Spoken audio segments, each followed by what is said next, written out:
Just when America has reached a breaking point with division, visionary influencer Danni Benson's I'm Proud of You Sis bro movement taps into the pulse and heartbeat of a culture radically torn. But this loving mom's voice of reason and calm has received national recognition. How do you balance having your children and always traveling with the Yankee organization? When I became a dad, I said that I would always love like a mother.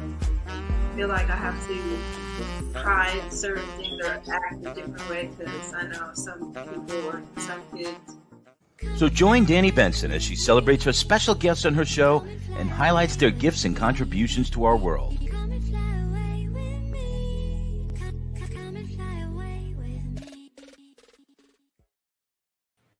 Hi, everyone. Oh my God, I have a little thing on my shirt.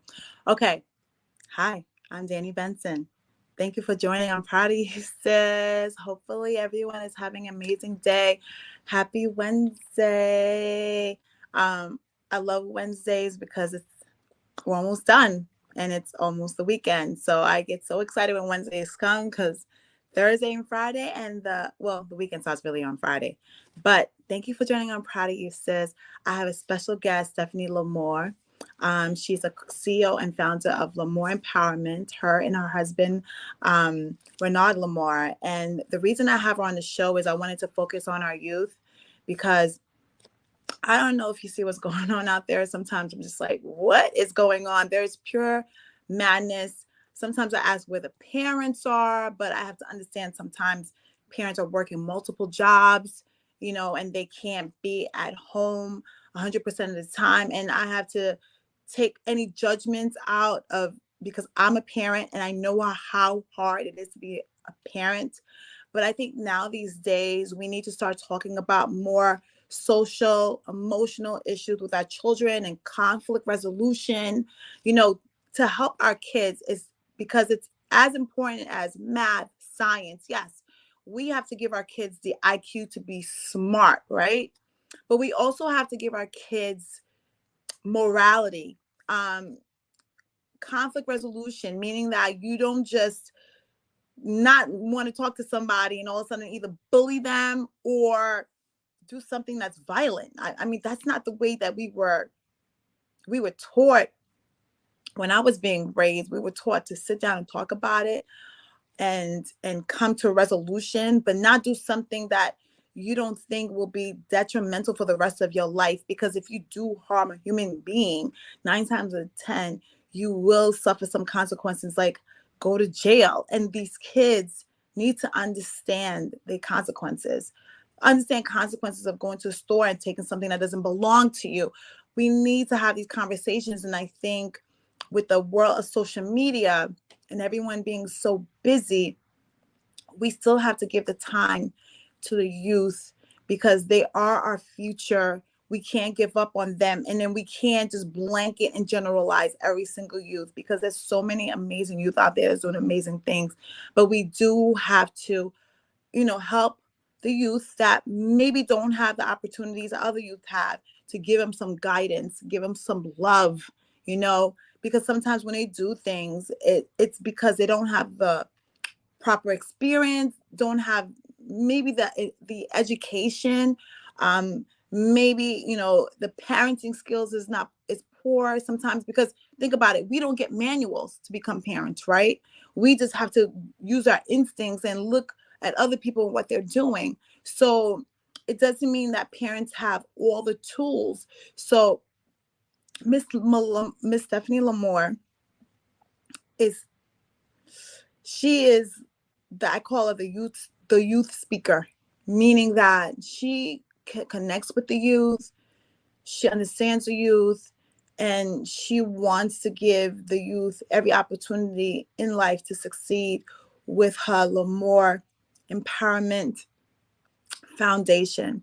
So, Stephanie Lamour, thank you for coming on the show. Hello. Hi, Stephanie. And I just want to let everyone know Stephanie was my spiritual coach. She is amazing. Yeah. I love being mentored because we always are learning, right? So I love reaching out to so many different people. And Stephanie was there for me at a part of my life where I was trying to figure out who I was and try to get my power back. And, you know, because who I am, I have to know because I'm raising two little babies. And if I'm lost, then my kids are going to be lost. So I had to go out there and make sure I was found again. And Miss Stephanie Lamour helped me find the pieces of me again and put it all back together. So, hey, Steph, thank you for joining. I'm proud of you, sis. I'm so proud of you. And please, let's talk about what are you currently doing for the youth right now?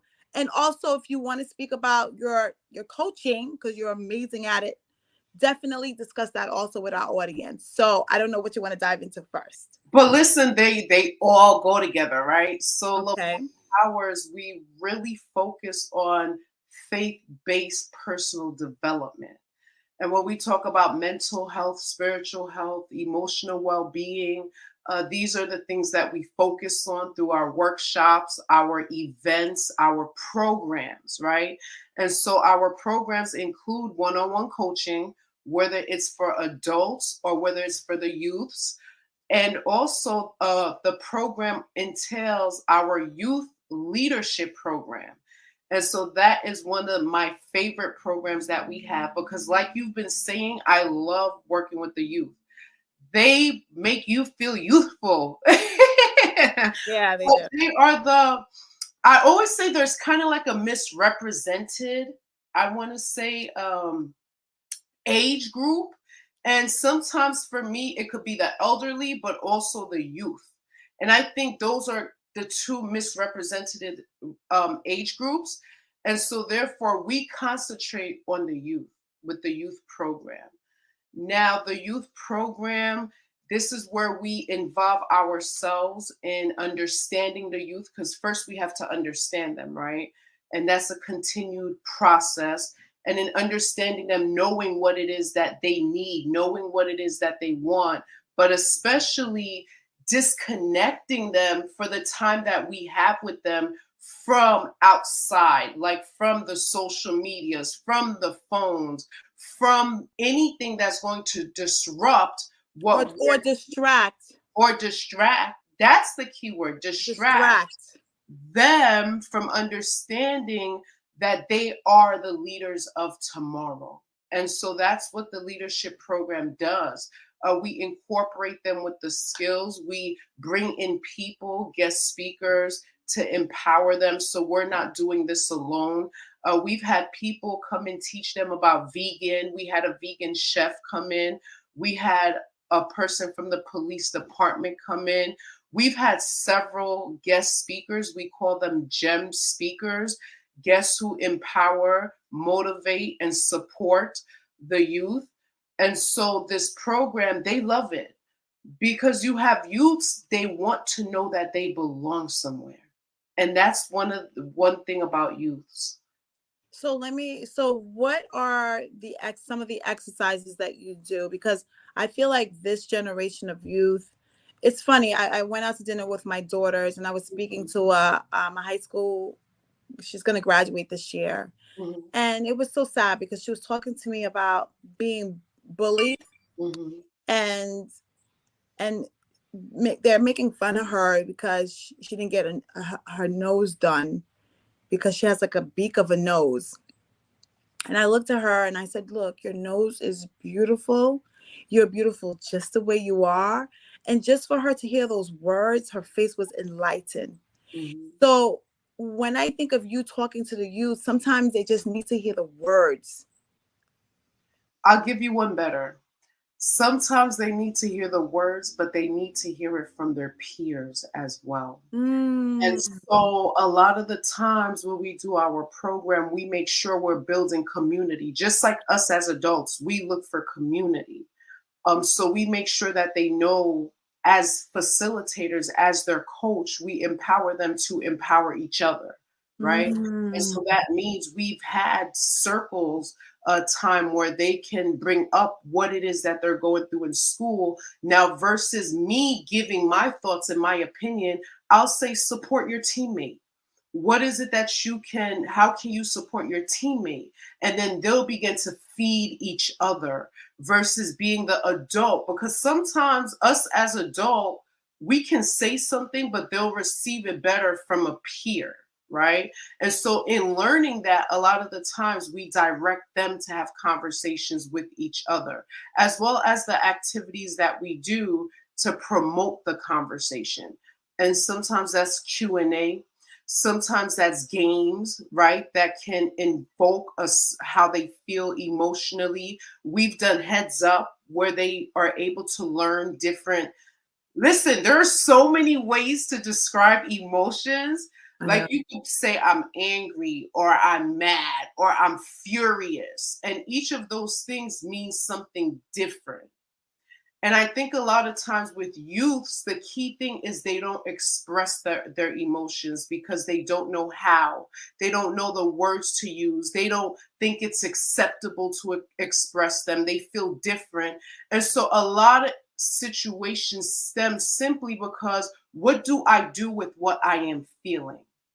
Right. And so a lot of the work that we do is to support them, to give them the confidence, the courage, the strength to say, this is how I feel. This is what I want to say. This is what I vision. This is just to share themselves, because we want to teach them you are powerful. You need to share yourself.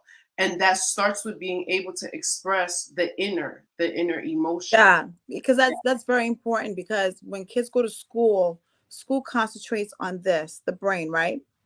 But schools need to start understanding like this brain is connected to this heart, which is my this brain tells this heart how to feel, right? Yeah. Like your emotions are coming through. It's all connected. So if schools only focus on this, they only focusing on half of the human being. That's right. This and this makes the human being complete. The human being needs to be smart. The youth needs to be smart, but you also need to help them, like you said, express their words, because sometimes the smartest people in the room don't make the best decisions. And there you go, right? So that's what I wanted to tap into once you said that, and you just took it from my mouth. Yeah. So let me tell you, I love when we flow like this. I know. So you are absolutely right. The youth needs support in making choices, and I tell my kids that all the time. And I do want to offer to the parents, no matter how much you talk, believe me, at some point it is registering, right? And I say that because I talk.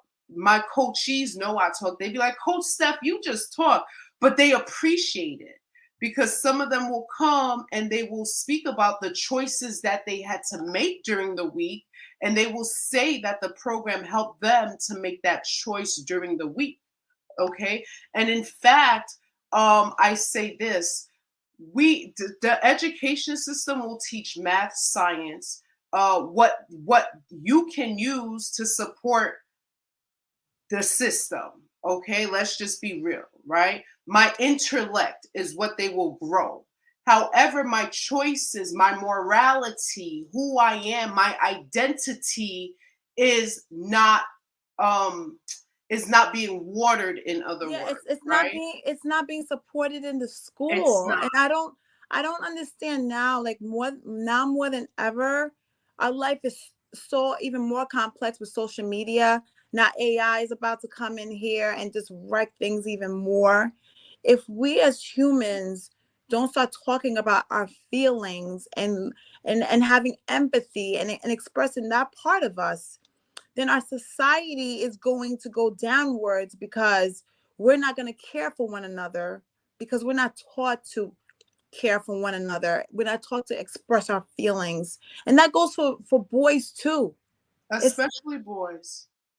Especially this whole notion of don't cry, it makes you weak. No, obviously it makes you stronger, because you are crying and you letting the world know how you feel. This is who I am right now as I am standing. I'm telling you my pure emotions. You don't tell a boy stop crying, because now you're teaching them they don't matter, like their feelings don't matter. And you wonder why the world is the way it is. If you don't teach a child how to feel, how they're supposed to feel for someone else. That's right. So with the youth, give me some examples with the youth, like a session. Like, give me examples of what you do. Like, okay, so I come to you. I'm a troubled child. My parents work 24 hours, and then I come into your program, and I'm coming because I want support. I want you to help me to be the me that I don't see. The first thing I'm going to say, because I love my youth, is none of them are troubled youth. That's just the label that we've given to them. And so we want to begin to strip these labels off. So Lamour empowers, we transform lives with love. And so the first thing we want them to feel in the room is love. And so my first approach always is, yo, I'm the coach. You're not here for school. There's no like raise hand and do this and that. We have structure, but at the end of the day, my task is to get you to see your best self, your highest self, right? And so we build that foundation of trust, of love, of appreciation. And we're always doing icebreakers that are always teachable lessons, right? Because the youth, they don't want to sit and be lectured. So we always incorporate activities. So we'll start with the icebreaker and activity. As I mentioned before, one of them was heads up, to where they had to guess by acting out an emotion, and the others had to guess it. That led us to teaching and learning about different emotions. And depending on what they're learning that week, which is a skill, whether it's money management, because again, the less they confident they are about themselves, is the more challenges they're going to have in making choices. So our task is to fill them up with everything that we can. And so I believe it was about 3 weeks ago, we had a guest speaker, a gem speaker, and they loved him because he came and he spoke his story. And in his story, he described that he went to jail. He was in and out of jail, and he was a youth. So now we have people that they can relate to without us pinpointing who it is. He spoke about the relationship with his parents, but he also let them know now he uses his story to teach other youths. And he taught them about managing money, because he's well out there with his books, and he has a business that's making a lot of profit. And so he shared that with them. And having said that, at the end, we actually had one of the youths pray for him. And so in our program, we incorporate prayer.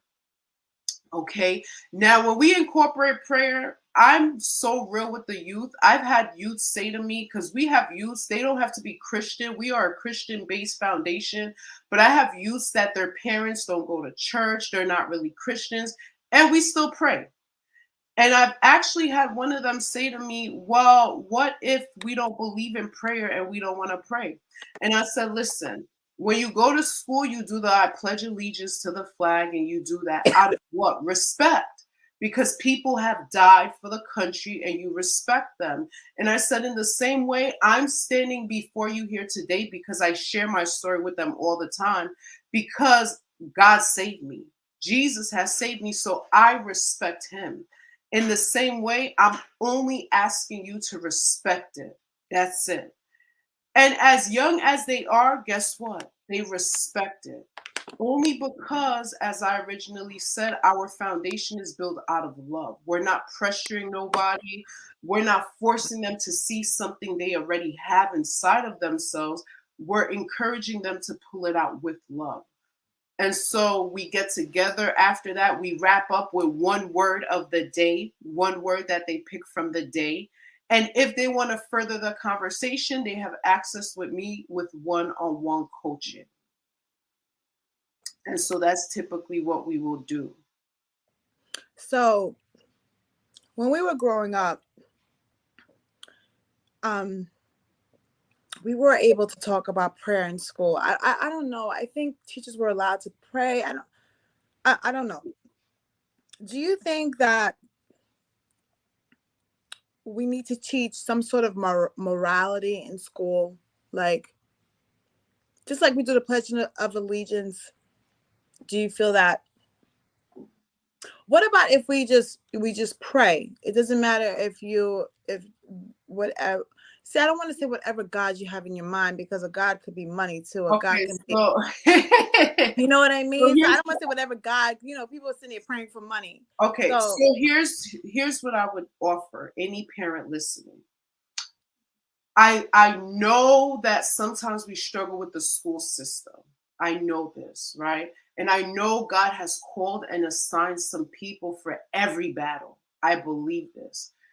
At the end of the day, our children belong to us. And any other child that God can lead me to influence and impact in a loving way, I will say yes to.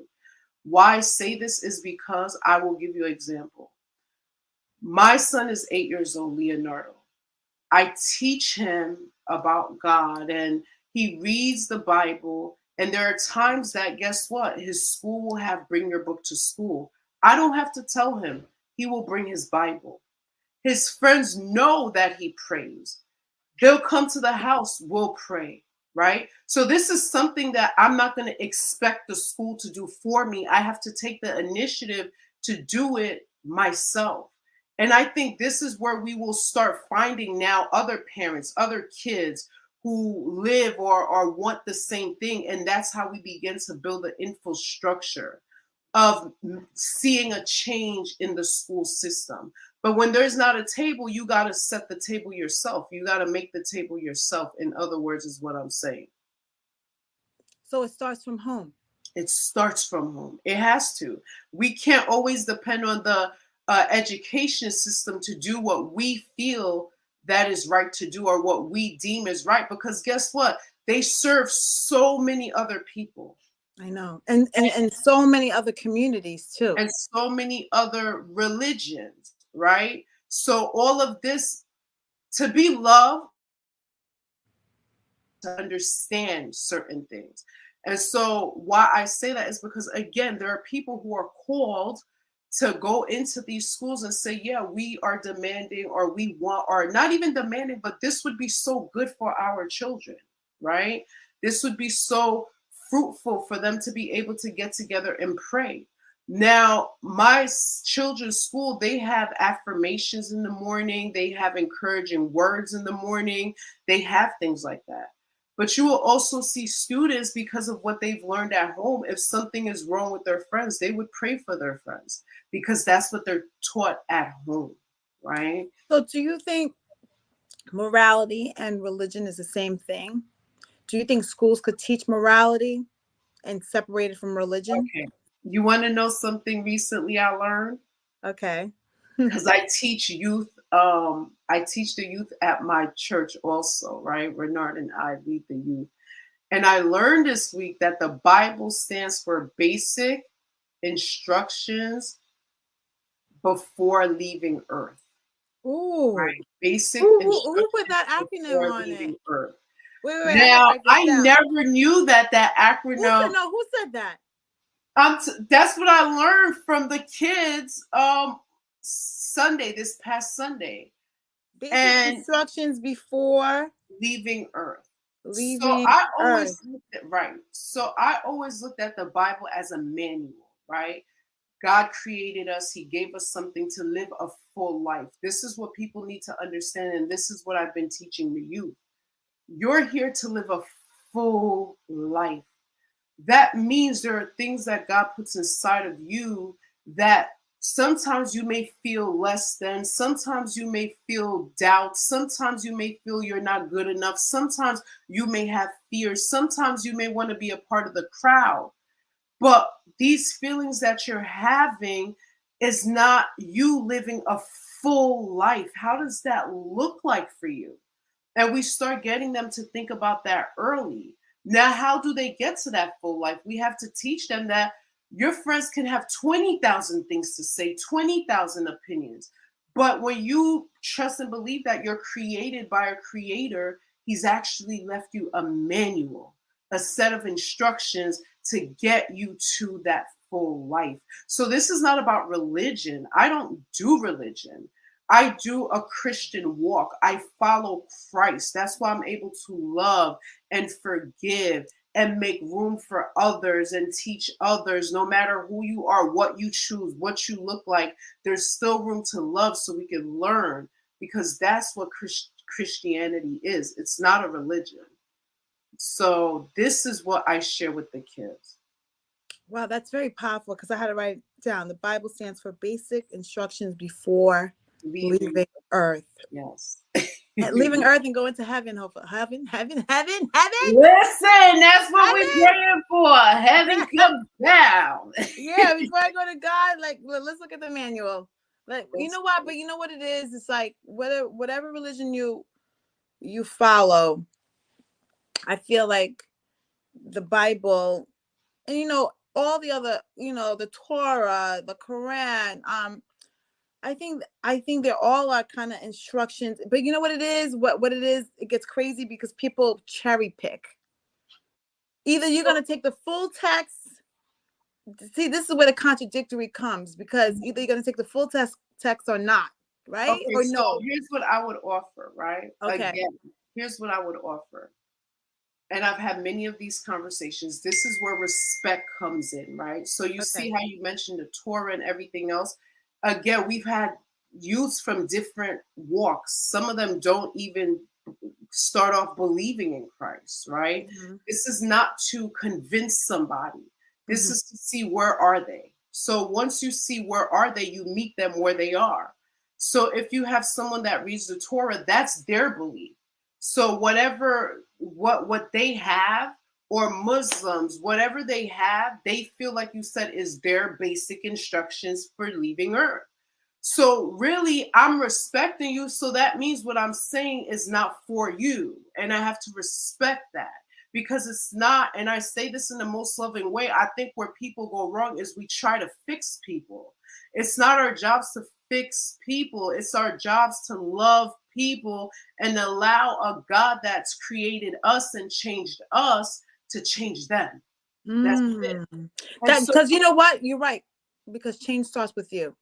I always felt that you can't change or fix people. The only thing you have control over is yourself.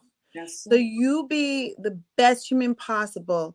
And with that radiation, with that radiant out to others, you be the change that helps someone else say, I want to be like this. I want to emulate this. I want to emulate this love she has, because I think that is like one of the secrets. Like, I realize this, you can't change people. You can have conversations, you can tell them how you feel, but you can't tell anyone else how to feel, because they're their own individual self. So the only thing you could do is be your best you. That's right. Be your best you. Love deeply, right? And love each other deeply. And maybe that love within you can help facilitate the love within someone else. Amen. Because the little bit that each human can do on this earth is so powerful, how you can change someone's direction so they can become their best self. Amen. So I want to say to my audience, my optimum audience who watches me on Saturday on Channel 20 at 9 a.m., I want everyone to know how to get in touch with Stephanie Lamour and Lamour Empowers. And also, Stephanie has a fundraiser that she's doing that's going to be on May 27th. So, Stephanie, just give us some details real quickly. So for the fundraiser, we're raising funds to continue the youth program. This is the only way we can continue it, because the youth do not pay to attend this program. So it'll be up to those who donate to sponsor. If you want to join us to buy a ticket for the fundraising gala that we're having on May 27th, and you can find out that information on lamourempowers.com. And there'll be a link that says gala, and all the information about the gala would be on that link. All right. Thank you, viewers, for watching on Proud of You Sis. I'm Danni Benson. See you next week. Bye.